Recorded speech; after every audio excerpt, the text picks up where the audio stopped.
Let's look at some basic definitions and working definitions. Now, first thing we're going to define is definition. Let's define what a definition is, okay?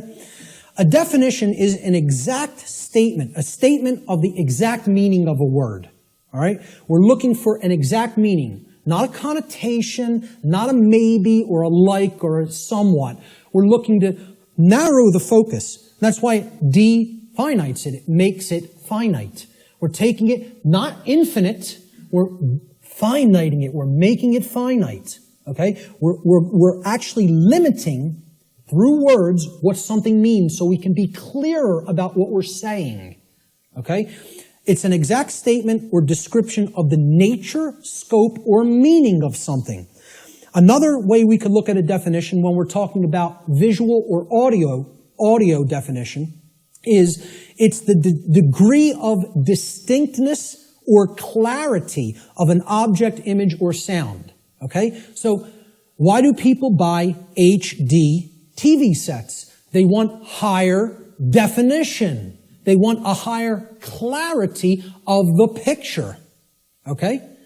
If you have high definition audio, for audio files, they won't accept anything but high definition audio. Because in comparison to low def audio, the clarity of the sound is very good. It's much better. Okay? So that's what definition is. It is all related to clarity. When we use it in conjunction with words, it means the clarity of the meaning is amplified. Okay? And when it's with a picture, the clarity of our vision, of the ability to see what the picture is, the information in the picture is amplified. And same thing with sound. The more accurate the definitions that we have for words or concepts, the better our clarity of meaning and therefore our understanding of those concepts, words or concepts will be. So definition simply means clarity of meaning when we're applying it to words and concepts. So therefore, let's define natural law. So this is what we're going to be talking about for the rest of the day. We have to define it. The simple definition of natural is inherent, having a basis in nature, reality, and truth, not made or caused by humankind. So if it's natural, it wasn't made by man. Mankind didn't make it. Okay? And again, the origin of the word, neter in Egyptian, means spirit, and all means of or related to.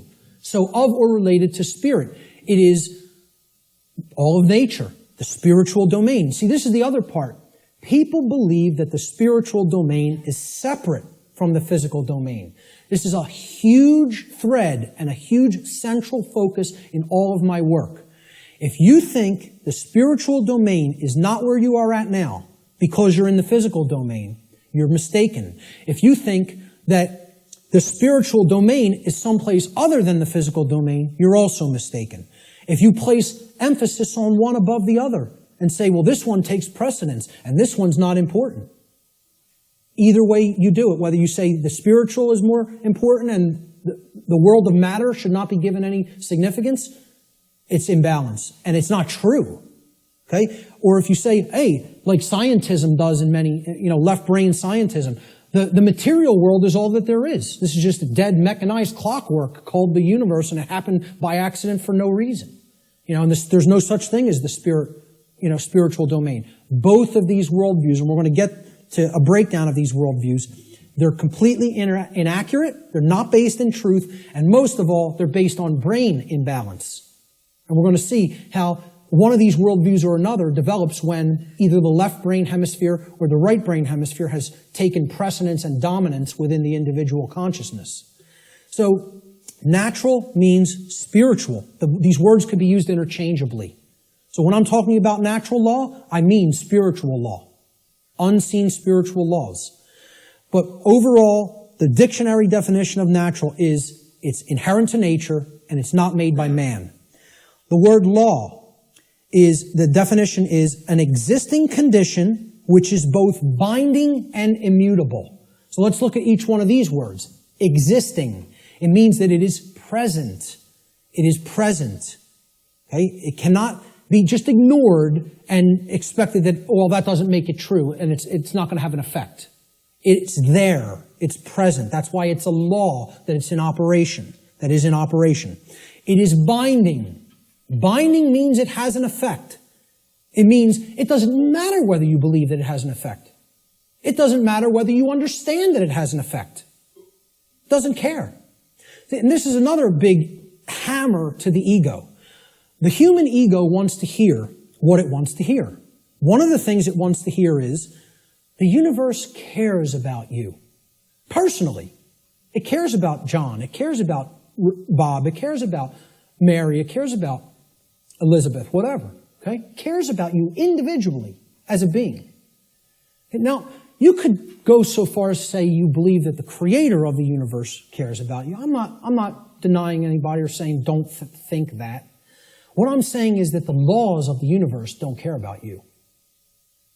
Laws have been created in this realm that work flawlessly. 100% of the time, flawlessly. Let me ask people to envision this scenario to try to clarify this. A couple are on a picnic. They're out in a state forest or something like that. They're on a picnic. About 50 yards away from where they're at, okay, there's a pretty tall cliff, maybe about 200 feet. Okay, and it ends in some jagged rocks. They brought their 2-year-old child on the picnic with them. They unfold the blanket, take out the picnic basket, they're having their picnic. Maybe passions got heated and the husband and wife were, making out a little bit. Their kid, 2-year-old daughter, in her nice Sunday sundress or whatever, wanders off, gets to the edge of that cliff. Will gravity care if that girl goes over the edge? No. Will gravity allow her to go over the edge? Yes, it will. Gravity is not going to say, this girl doesn't understand this law, and she'll die if she goes over that edge. She's innocent. She's nescient even. Not even ignorant. Innocent and nescient. Will that law still have an effect? You damn better well believe it will. And so does natural law in the same way. It doesn't care whether you don't know. It doesn't care whether you're nescient or ignorant. It's in effect. It's binding. And it is immutable. Immutable means that nothing you can ever do can ever change it. It is in effect eternally. Because man didn't put it into effect. You know who put it into effect? The creator of the universe put it into effect. And I don't really care what you think of that force as. You could think of it as an impersonal force. You could think of it as the man with the beard. You could think of it as this remote control. I don't really care what you think of it as.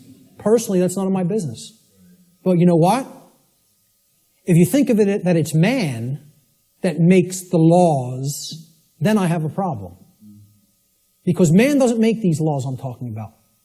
The creator of the universe set these laws into motion, put them into effect, and they bind you. You and I are bound by these laws, whether we like it or not, whether we accept it or not, whether we understand it or not. They're in effect, and you are already creating the reality that we are experiencing based upon interaction with these unseen laws. Already. You're already doing it. You can never not be doing it. That's an impossibility. Okay? You're always creating, co-creating in harmony, in cooperation, I should say. Whether it's in harmony or opposition is a different story. In cooperation with these spiritual laws that I'm going to talk about. You are already creating in cooperation with them and can never not do so as long as you exist in the physical domain. Okay? So that's what the simple definitions that we're working forward with. Natural law doesn't mean anything other than this. That's it. It means, so let's put them together. Inherent, existing conditions. Conditions that exist in nature, which are both binding and immutable. They have an effect whether they're understood or not, and they cannot be changed. So what would be our requirement of knowledge here? What do you think should be done? If we are always working with these, do you think we're going to create something that is wise to create, that is good, that is in alignment with what we say we want, if we don't know how these laws operate? You know what's going to be created? A mess. Total chaos. Something you don't want. Something that leads to enormous suffering, which is where we're at. If, on the other hand, you have that knowledge of how these things work, then you align your behavior to them, you're going to create a whole new different ballgame. And then you're going to not have self-inflicted suffering. Okay? That's what this is all about. So let's give a working definition. This is what I call the soundbite, right? People say, well, tell me what natural law is, Mark. You have a few days? Maybe a large portion of the day like we're going to cover today. Maybe. Some people will get it. Okay? But really, you need to devote a large amount of time to studying this, understanding it, reading about it, and even experimenting with it. This is not an untestable hypothesis. Okay? And it's not a hypothesis, it's actually a law. But it's not untestable. You can test it. You can apply all the scientific methodologies to natural law. Same thing. Gather your information, observe, hypothesize, observe, test the results, publish the results. That's scientific methodology. The scientific methodology will be borne out for everything I'm talking about in this presentation if it is applied. Because this is not a religion.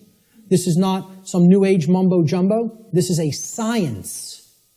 It is a science that constitutes knowledge of how laws that are existent, in operation, and immutable in this universe work. And how we are creating what we experience in conjunction with these operating laws. And man didn't put them into effect. Whatever created this universe put them into effect. I'm not here today to tell you what that is. Your job in your own personal experience is to get in touch with what you feel that is. I'm not here to tell you what that is. Now, I'm not here to tell anybody what that is. But my whole point is, it created these laws, and they're in effect. And if you want to stop suffering, and if you want the human condition to change, you have to understand how these laws work. There is no way around that. Knowledge of these laws is required. And this is what people in the so-called New Age movement and in religious communities and in other communities don't want to acknowledge. They don't want to acknowledge that work is required. So let's give a working definition for natural law, my soundbite variant, okay? I tell people who want the 6 o'clock news edition of what natural law is, okay? Natural law is universal, non-man-made, binding, and immutable conditions that govern the consequences of behavior, and specifically, at least on this planet, human behavior. I would say in the universe, it governs the behavior of all intelligent beings. Intelligent beings. Okay? Natural law is a body of universal spiritual laws which act as the governing dynamics of consciousness. The governing dynamics of consciousness. That's the working definition.